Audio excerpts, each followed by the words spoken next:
సిటీలో ఏ మెయిన్ సెంటర్లో చూసినా ఆయన కట్టించిన కట్టడాలే దర్శనమిస్తున్నాయి. అలా రియల్ ఎస్టేట్ వ్యాపారంలో మకుటం లేని మహారాజులాగా చెలాయించిన ఆయన పొలిటికల్ ఎంట్రీ ఇచ్చి తన గొయ్యి తానే తవ్వుకున్నారనే అభిప్రాయం వ్యక్తమవుతుంది.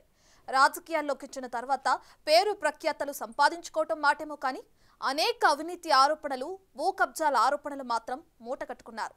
కేసుల ఉచ్చు బిగుసుకుండడంతో ఇప్పుడు వాటి నుంచి బయటపడలేక అండర్ గ్రౌండ్లోకి వెళ్ళిపోయారు. ఇంతకీ ఆ సో కాల్డ్ పొలిటీషియన్ ఎవరో మీరే చూడండి.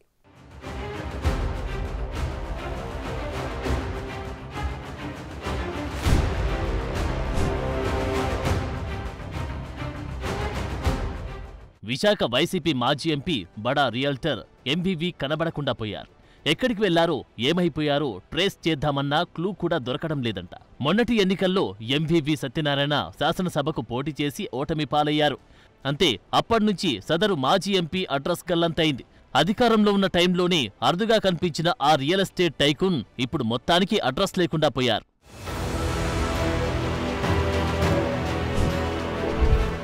వైసీపీ అధికారం కోల్పోయిన తర్వాత ఎంవీవీ చేసిన రియల్ అక్రమాలపై వరుసగా ఫిర్యాదులు నమోదవుతున్నాయి. ఓవైపు కేసులు నమోదవుతున్నా పార్టీ పరంగా అండ కరువవుతుండడంతో ఆయన అండర్ గ్రౌండ్లోకి వెళ్లిపోయారంటున్నారు. విశాఖలో బడా వ్యాపారవేత్త, రియల్ ఎస్టేట్ డాన్గా పేరున్న ఎంవీవీ వ్యాపార ప్రయోజనాల కోసమే పొలిటికల్ ఎంట్రీ ఇచ్చారు.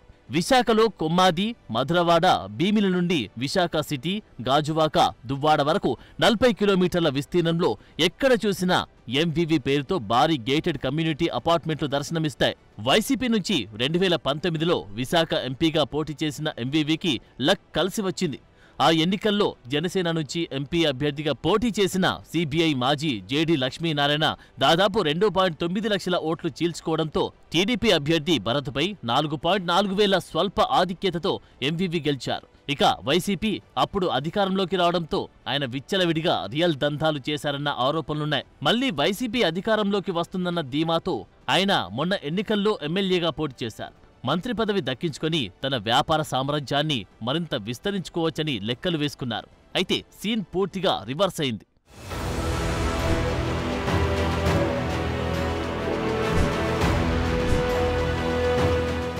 ఇప్పుడు కూటమి ప్రభుత్వంలో జరుగుతున్న విచారణలతో ఎంవీవీ సత్యనారాయణకు అనేక భూదందాలు, ఆర్థిక నేరాలతో సంబంధాలు ఉన్నాయనే ఆరోపణలకు బలం చేకూరుతోంది.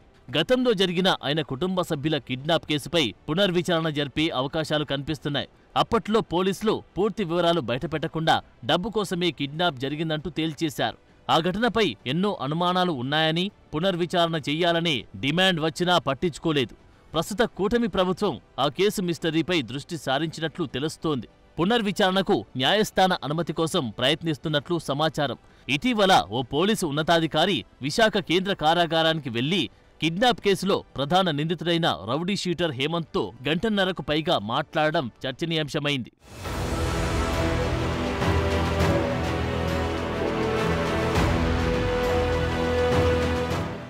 ఎంవీవీతో పాటు ఆయనకు సన్నిహితుడైన స్మార్ట్ సిటీ కార్పొరేషన్ మాజీ చైర్మన్ జి వెంకటేశ్వరరావు అలియాస్ జీవీకి రౌడీ షీటర్ హేమంత్తో ఉన్న సంబంధాలపై పోలీసు ఉన్నతాధికారి జైల్లో ఆరా తీశారంట. ఎంవీవీ, జీవీ అనేక సెటిల్మెంట్లు చేయించి ఇస్తానన్న డబ్బు ఇవ్వలేదని, పైగా కేసుల్లో ఇరికించి జైలుకు పంపారని, ఆ కోపంతోనే కిడ్నాప్ చేశానని హేమంత్ చెప్పినట్లు తెలుస్తోంది. అదే నిజమైతే ఎంవీవీ, జీవీలకు ఉచ్చు బిగిసినట్లే అంటున్నారు.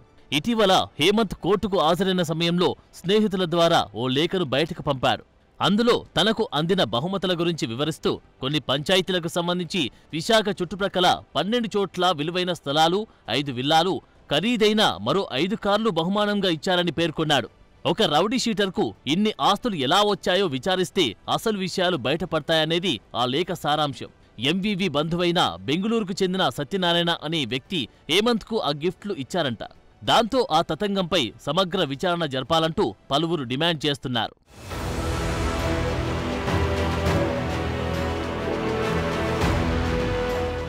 హేమంత్, అతని స్నేహితులు కొందరు కలిసి గత ఏడాది జూన్లో ఎంవీవీ కుమారుడు శరత్ను ఆయన ఇంట్లో నుంచే కిడ్నాప్ చేశారు. తర్వాత శరత్ ద్వారా తల్లి జ్యోతిని, జీవిని అక్కడకు పిలిపించి బంధించారు. 2 రోజుల పాటు చిత్రహింసలు పెట్టారు. దీంతో వారు అప్పటికప్పుడు 1.70 కోట్ల సొమ్ము సమకూర్చారు.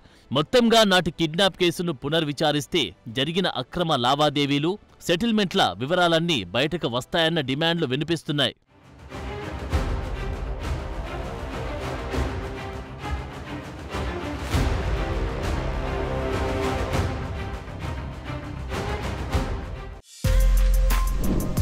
For more videos like this, subscribe Big TV channel.